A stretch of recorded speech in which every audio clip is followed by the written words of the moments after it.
We've been compelled to do something that's very dangerous to do in these last days, and that's tell the truth. Am I therefore become your enemy because I tell you the truth?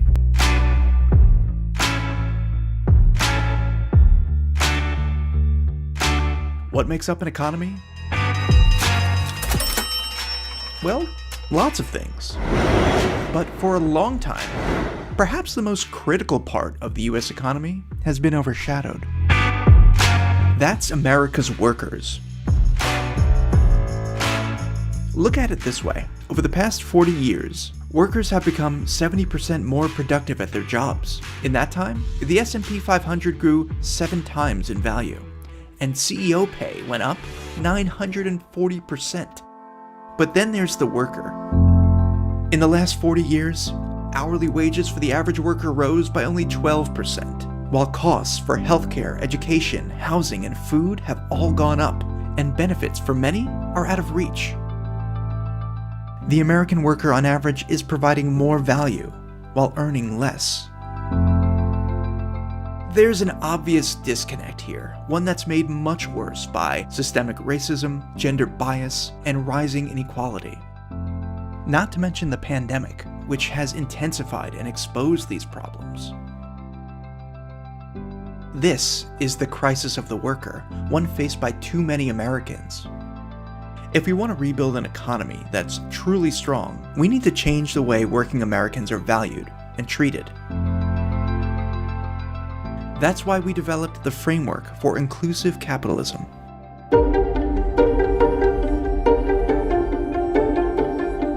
Created by a diverse group, the plan brings together business and workers, government and private sector, Democrats and Republicans. Together, we've outlined 21 recommendations along 3 tracks. Create better jobs, expand the workforce, enable fair gain sharing. To create better jobs, we need to make sure all workers are valued. We need to get rid of policies and practices that discriminate, and make sure people can stay safe and healthy on the job.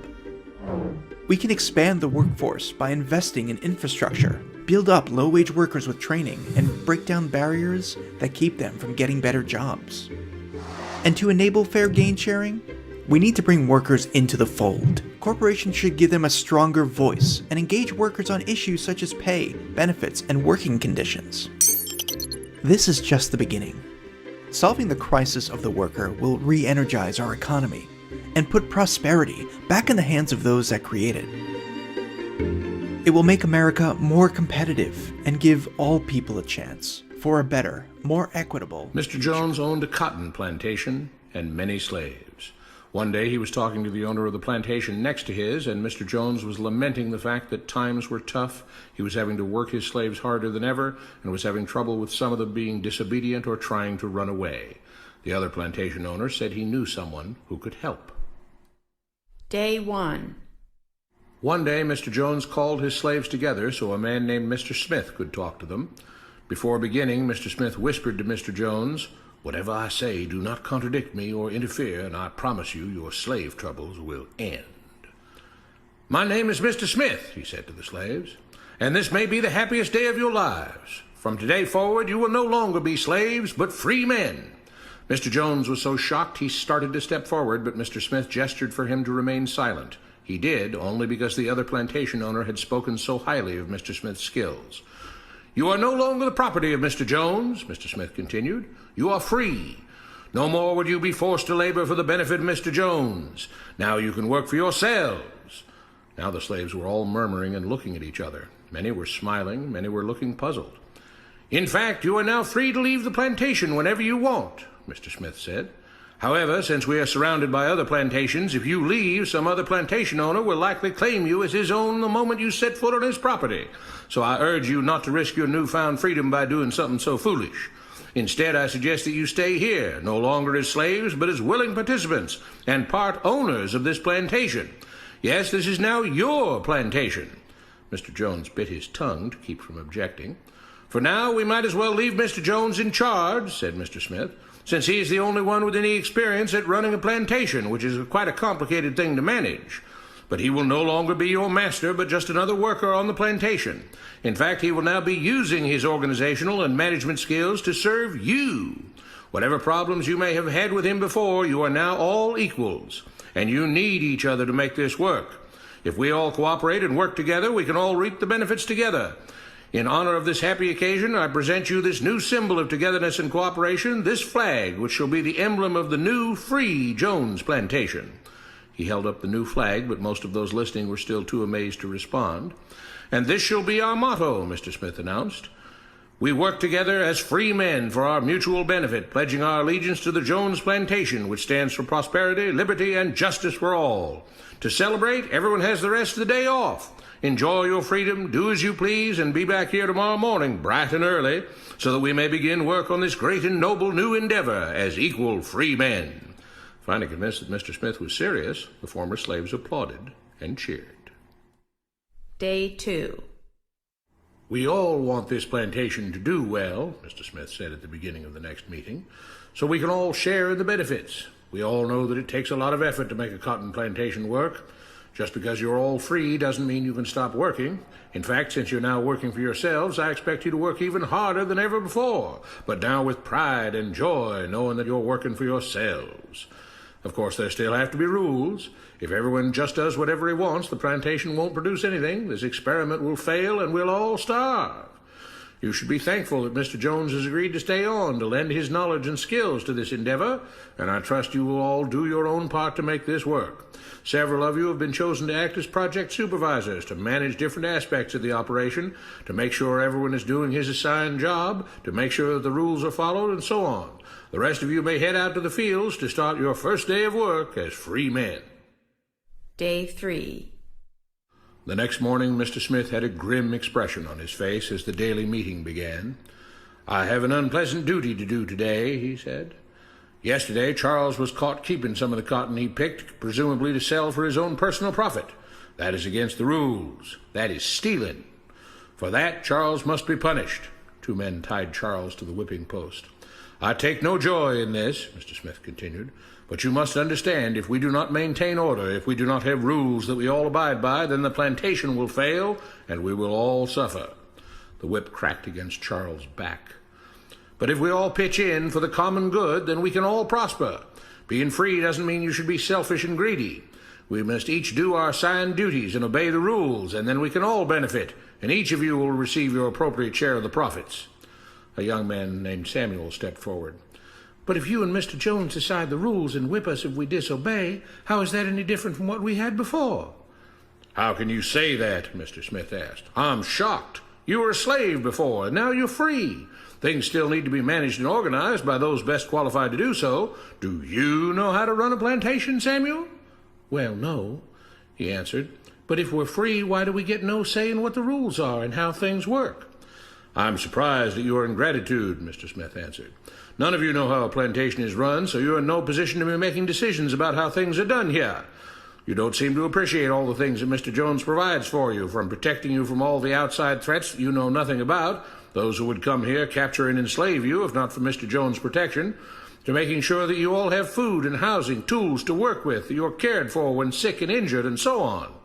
There wouldn't be a plantation at all, no cotton to pick, no land to plant and harvest, if not for him. You should be grateful that he's made possible the level of comfort you now have. Your lives would be far worse if not for him. Nevertheless, as free and equal participants in this endeavor, from now on at each meeting, any worker may have 2 minutes to ask questions or voice suggestions or complaints. With that, the workers all seemed satisfied and headed out again to the fields to pick the cotton. Day 4. I have a big announcement, Mr. Smith said as the daily meeting began. Mr. Jones' cousin is here, and not just to visit and see how our project is coming along. It has been decided that from now on, you will be deciding who will manage the plantation. Of course, this job can't be done by just anyone, but every 3 months we will have a special meeting at which all the workers will vote on whether we think Mr. Jones should run the plantation or whether we think his cousin, Mr. Johnson, should run the plantation.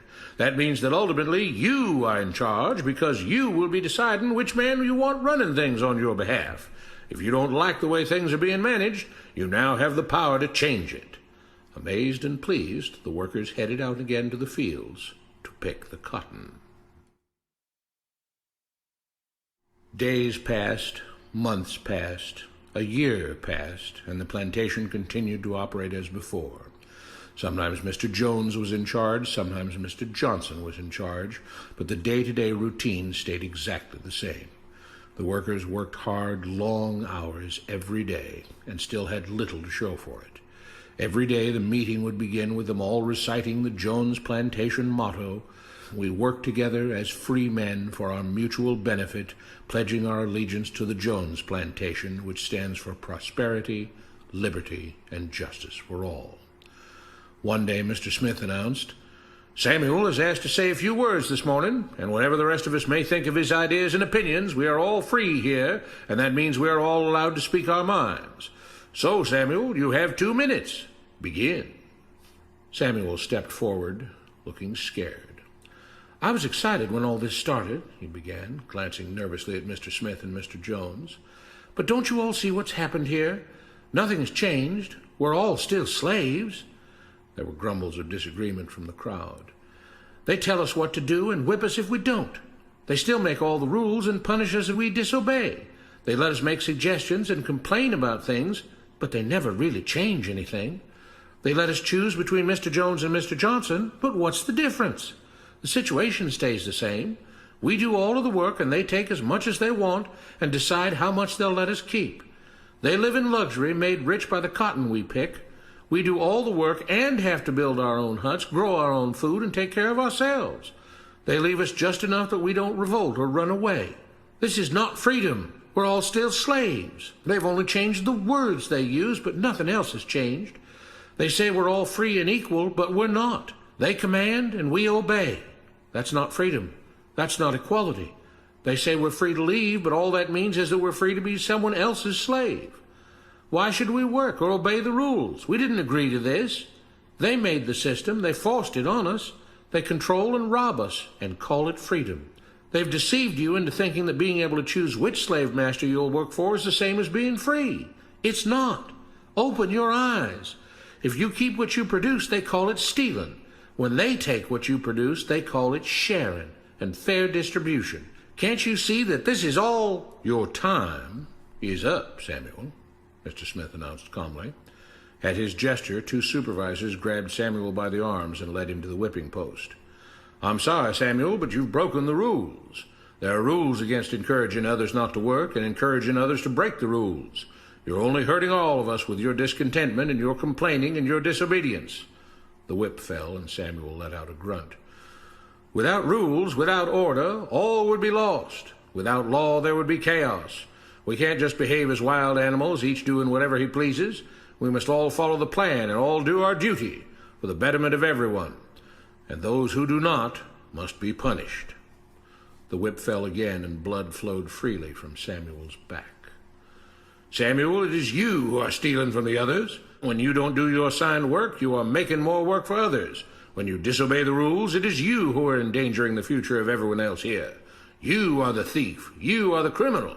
You are the one trying to destroy the arrangement that keeps us all safe and prosperous." At every lash of the whip, the other workers cheered louder and louder, some yelling curses at Samuel. "Being spoiled and selfish, you complain about everything, talking as if you're oppressed. But you are the one ruining things. You are the one keeping us from being all we could be. It is your greed and your rebelliousness that is hurting all of us. They all play by the rules," Mr. Smith said, gesturing at the others. "What makes you think that you don't have to? You think you're above the law?" There were loud yells of agreement as the whip fell again. "We must maintain order," Mr. Smith proclaimed, "to make this plantation great, to make it so that we can all be happy and prosperous. To have the society we want, there have to be rules. We all have to contribute our fair share to this great endeavor, and we cannot tolerate actions and attitudes that seek to undermine the amazing things that together as free men we have achieved and will continue to achieve." Mr. Jones was smiling as he gave Mr. Smith a pat on the back. The crowd was cheering so loudly that none of them had noticed that Samuel had died. What you have been taught about government and politics is no more accurate or reasonable than what Mr. Smith taught the slaves.